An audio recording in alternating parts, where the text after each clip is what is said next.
Yeah. Angus Young. How you doing? AC/DC. Razz here. WMMR Philadelphia. Yeah. How you doing? Good, good. All right, give me a couple things here. Yeah.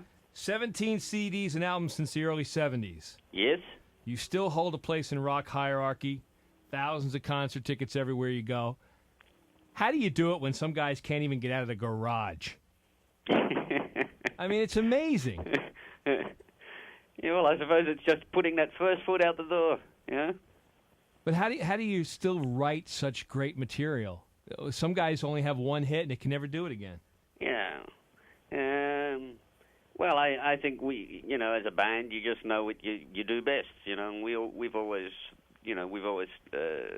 stuck to the, what we do best, which is rock and roll music. And we haven't sort of tried to steer it any other way. We just keep sticking to that, and that's always our goal, to make a good rock and roll album. The music has come a long way since you guys started out, and the technology changes almost daily. Yeah. Okay. How are your feelings about this whole Napster thing? Yeah. Hell, I mean, I always look at it. I mean, I know as a kid I used to swap comics. You go to a little comic store and you would swap comics. Sure. You go in, you take, you might take two, and some guy would have something in there that was a hot item. He'd give you one for your two, not so hot things. Right. So I mean, I always look at those things as things always sort of get blown out of proportion. And then when it comes to big businesses, like record companies and whatnot, they make a bigger issue, or their lawyers do. Right. And then, and then once government step in, all I know is once they step in, we're all going to get the shaft, Yeah. So. But do you think Metallica might have stepped out a little bit too premature on this? Or do you think that this is something they really feel is piracy and Yeah, well, I mean, it's different strokes for different folks, Yeah. I mean, I always look at, music's supposed to be, give us all a good time and a good, I'm the same myself, as soon as people start talking dollars to me about music, I switch off, Right. It just becomes a whole different item then. It's like you say, well, hey, what do I know? I only pluck a guitar, But let's say you didn't make any money doing this. Yeah. Would you still be in a band? Would I still be in a band? Yeah. Well, when I was younger, I mean, as I said, the first thing my heart, where my heart lay, was playing a guitar and enjoying that, Right. And as you go through the years, sometimes, people might try to chip away at that and just say, oh, it's, business. But I've always maintained, no, guitar first. Right. And that's my philosophy on it, Music is, it's there to be, it's there to be enjoyed, So, like, business killed the Beatles. Yeah, I think it does. Yeah. It can rob the soul of it. Yeah. It can take, and I can understand when you get other people they get hung up on it and get jaded about it and stuff, But for myself, I always believe that first and foremost, hey, you were a 13-year-old kid that loved playing guitar, and I still do it now, even though I'm 102. No, you just look it, Angus. That's right. I just look it. I'll tell you the first time I ever tried to figure out who Angus Young was. Yeah. I'm in college. It's 1980. Yeah. I'm in a stall. I'm getting ready to go to the restroom. Yeah. And somebody etched on the door, Angus Young has sweaty balls. And I'm like, who the hell is Angus Young? That must have been that hot date I had. It could have been. It could have been. But here you got this weekend, Philadelphia, Pennsylvania. Yeah. You're coming down the East Center. You have any memories of Philadelphia you could share with us? Yeah, I've always liked Philly. I think the first time we ever played in Philly was in a small theater. Yeah. And I always remember playing and the curtains went on fire. Oh, so, God. Yeah, we kept playing. So oh, God. Well, you have to keep playing. That's right. I mean, that's the way it goes. That's right. Yeah. God, I have a list of some facts that are supposedly true about AC/DC. Yeah. Can you help us out with a couple of them? Okay. And this is a Philadelphia story that I hear. Mm. When AC/DC was performing here with UFO years ago, Yeah. Phil Moog and Peter Way, who were in the band UFO were back in your dressing room hanging out with you guys. Yeah. And somebody from Atlantic came in and went up to Phil and said, "Bon, great show." Yeah. True story? Probably, yeah. Yeah. Now here's another one. AC/DC was offered to star in the movie Dracula Rocks. Dracula Rocks, yes. Is that a true story? I think, somebody offered once, besides ones like that, but somebody offered once, besides ones like that, but heaps of different movie things come in, Have you ever been in a movie? Have I ever been in a movie? No, I never ever, never had any sort of ambitions that way, I think, Yeah, well, you could be a movie star probably in Australia. Who, me? No, I wouldn't even do it there, I don't think. No? No, yeah. Yeah, I think, some people are good at some things, and, I like, for me, I'm happy just plucking my little guitar, All right, how's this? AC/DC is a slang term for bisexuality. In the early days, the band and the name helped get you more gigs in gay clubs. Well, that's wrong. What happened is a lot of cases, when we were first as a band, you get people who would ring up and they just take the first one on the list, and because of the letters, A, so we were always at the top of the list, so we always got a lot of work.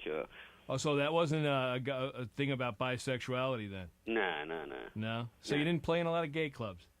No, there was the odd gig, Bob used to call them, you'd hear the odd thing, you get like, they used to have these clubs, like 50-50 clubs, Yeah. And you had 50% that would be all the normal people would come to check out all the weird and wonderful, There you go. So you would get those type of places, But, they were a rare item, One of the things that's quoted for Malcolm was that up front bisexual women would come in and hold up vibrators cut holes in their T-shirts. Yeah, that's right, yeah. That's a true they would story? come in, some of them look for the conversion, And they were looking Please at make me straight, they would say. Well, that's true. That's good, man. Yeah. Now, here's another fact that I found in this sheet. And this is all off the internet, so yeah. that's why I'm wondering if it's true or not. Yeah. You came up with the line "Dirty Deeds Done Dirt Cheap" from the cartoon Benny and Cecil. Yeah, Beanie and Cecil. Yeah, when a guy, Dishonest John, had a card that said "Dirty Deeds Done Dirt Cheap, Holidays, Sundays, and Special Rates." That's right, yeah.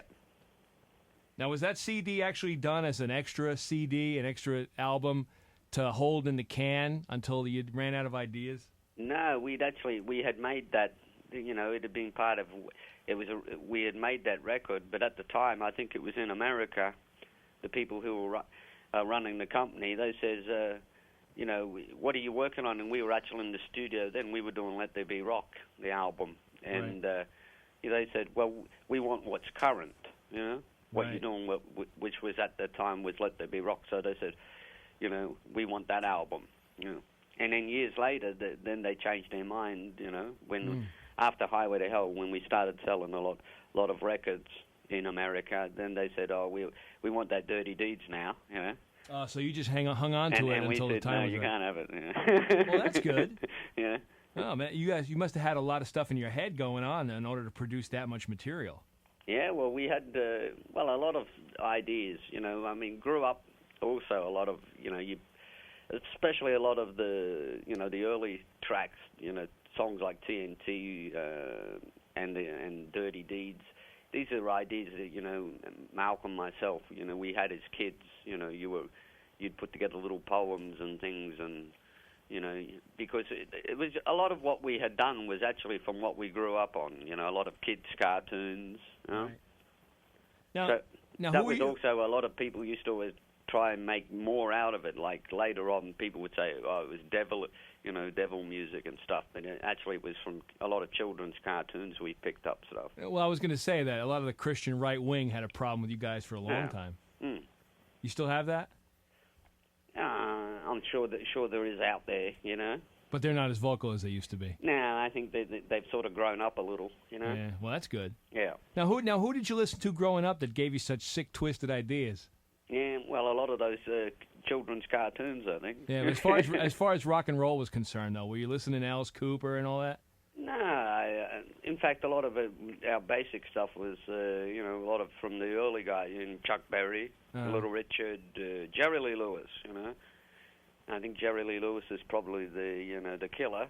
He had the lifestyle of that even people like Keith Richards look, they look, pretty much like a school kid next to Jerry Lee Lewis, Of course. Yeah. Wow. Now, I'm going to go back to my list here. All right, let's see what else we got here. The famous phone number from Dirty Deeds. That's right, yes. 362-4360. Yes. Did people actually try to sue you over that? Well, we had a lot of people when it first got released in different countries. Some of them were pretty good. They weren't. They just say like I know in America there was a grandmother, older lady, and she just said as long as the record company paid for my phone number to be changed, I'll be happy. So a lot of people were cool about it. That damn Tommy Two-Tone, he stole that idea. Who? Tommy who? Tommy Two-Tone. Who's Remember Tommy? Jenny 865-7309? Ah, yeah.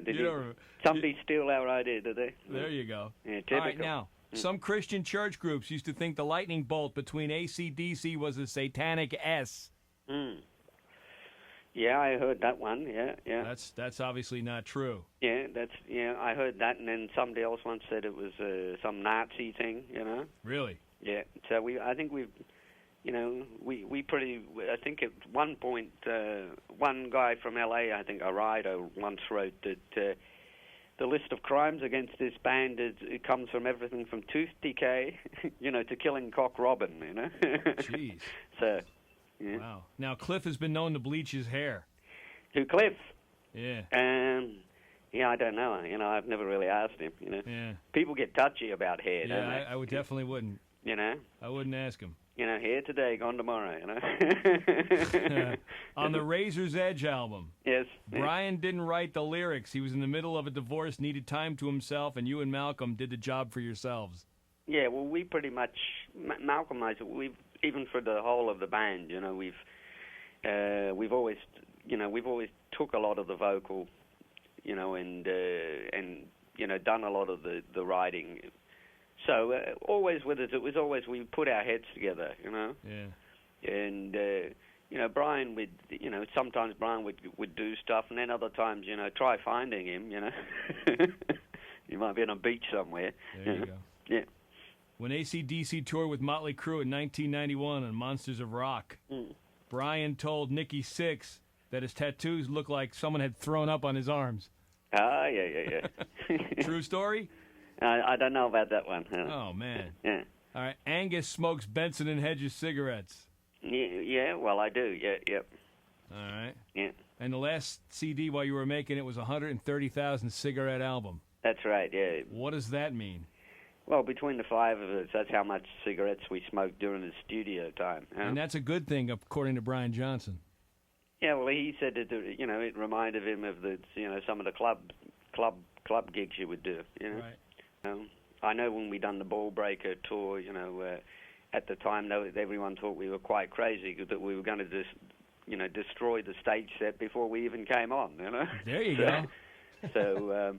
What are you doing on this one with Satellite Blues? Is there anything special as far as the effects are concerned? Yeah, we've got it's a huge stage, and the whole size of it's just enormous, and we've got a few different things, that we hope people will get into. I don't want to give away too much. Oh, that's cool. But I mean it's definitely worth, it's a good visual. We always know that, hey, you've got good rock and roll music, but we always, with us, it's always, we know that you have to, it's got to be a good rock and roll show, and so, we try to put a little bit of circus in it, so, Are you going to do Stonehenge? They're going to use Stonehenge. I think Tap's got that one. I think. Yeah. Are you psyched that they're coming out with that movie again? They're going to re-release it and do a special premiere of it? Who's this? Spinal Tap. Yeah. Yeah. Yeah, well, it's a good giggle, isn't it? That's one of my favorite movies. Yeah. I've seen different. One of the best ones I ever saw was many years ago was I even think Lou Reed was in it, you know, Uh-huh. and it was like a parody, you know, of all the rock and roll thing, and it had like people who were like Bill Graham types and stuff, you know. Wow. And that was one of the best sort of comic ones I had seen, you know, and you know, where they really took, and I think it was around a glam rock time, so.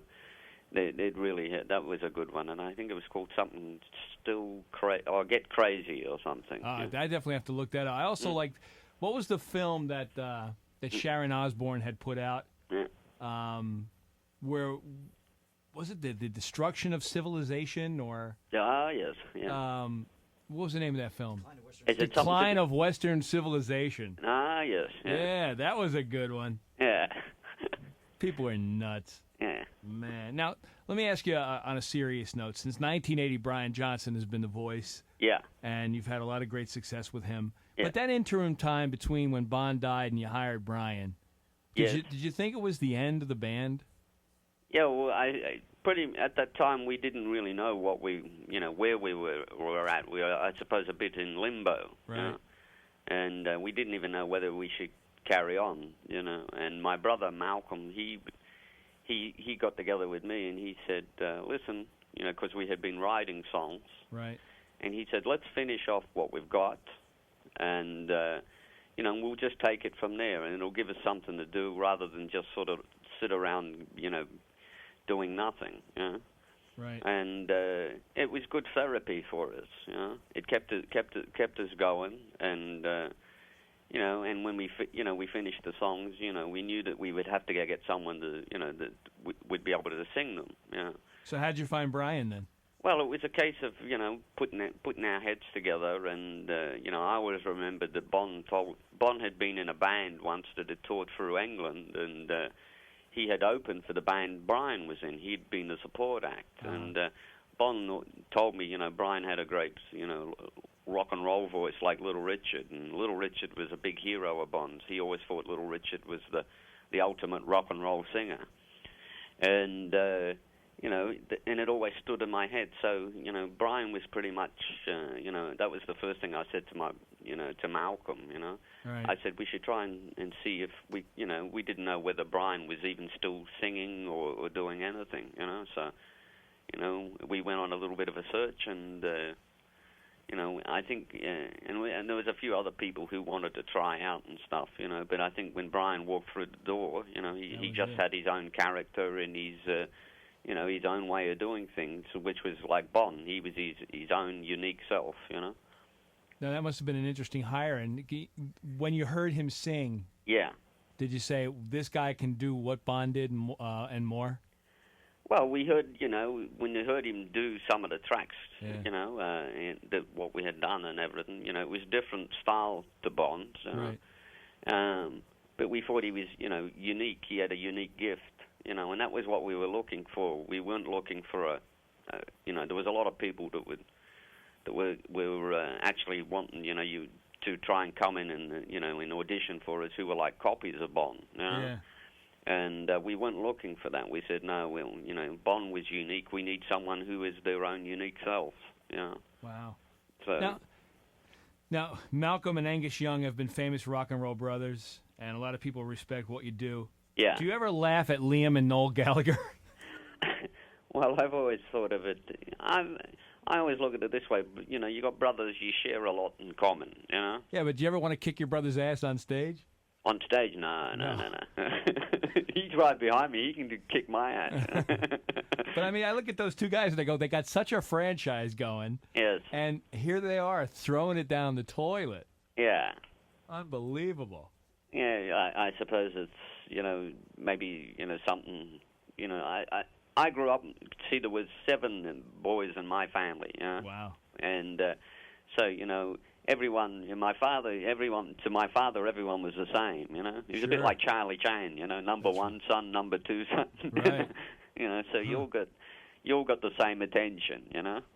And because you're a big family and you grow up, there was never, you know, and probably because at the time there was never a lot of money, so, you know, everything was sort of shared out, you know? Everyone got got an equal deal.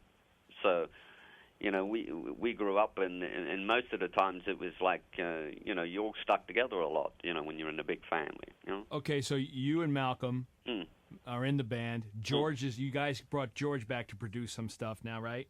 That's right. Yeah. And now, what are your 4 other brothers doing? Well, two have passed away over the years. So, but all of them at one point, were all involved in music.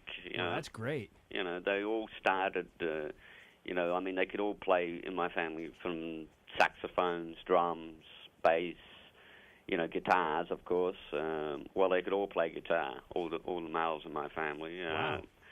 And a couple piano, clarinets. And there's a good mix. And a lot of my the nieces and nephews and all of that, they all play instruments too. A lot of the girls in my family now are, the younger ones that are, from, some of my brother's kids and stuff. They're all playing. Didn't you have a nephew that was in a band that got a record deal about a year or 2 ago? Yeah, he was a drummer. Yes. What was the name of that band? The Poor. The Poor. That was a pretty good band, actually. I remember them. Are they still around? I don't know if they're still about. I know he was. He played with them for a while, and then he had stopped, and then somebody said he'd been playing with them again. So, The Poor. I remember those guys. Yeah. Yeah, that's cool. Yeah. So your father was Joe Jackson before Joe Jackson was Joe Jackson. Maybe. But you guys didn't turn out nuts. Yeah, true. Unbelievable. Yeah. Well, Angus, I appreciate you taking some time to spend with us. One quick question. You guys, how do you feel about the Rock and Roll Hall of Fame? Is it Rock and Roll Hall of Fame or the Hall of Shame? Well, it could be either way, depending on who you look at, what roster you're looking at. Yeah. You guys have feelings about that sentimentally, or? I always look at things as sometimes a bit strange, when you watch, what's the other one they have? Is it a Grammy thing? Yeah, there's Grammys, but the Rock and Roll Hall of Fame is now where, if you've been around 25 years, you get enshrined in Cleveland. Yeah. Did they give you a gold watch? I don't know what they give you. I think they put your bust up in the hallway, like the Football Hall of Fame. Yeah. My brother Malcolm, he always says, well, if you're in a rock and roll band, they don't give you any pension, Well, that's true. But, you guys are eligible now. We are. I think you guys were on the ballot this year, aren't you? I don't know. No, I think they get afraid to tell us about some of the things sometimes. Yeah. No, I think you guys are on the ballot this year. You guys, and I think Skinner was another one. Mm-hmm. A couple of other bands. Does that make you feel old? Hey, well, it can be. It can make you feel a little bit fossilized. Well, you're not, though, man. Yeah. Well, we'll always be, as Malcolm says, hey, we're born young, we'll always be young, so. And I think that's what people like about AC/DC. Yep, that's what we like too.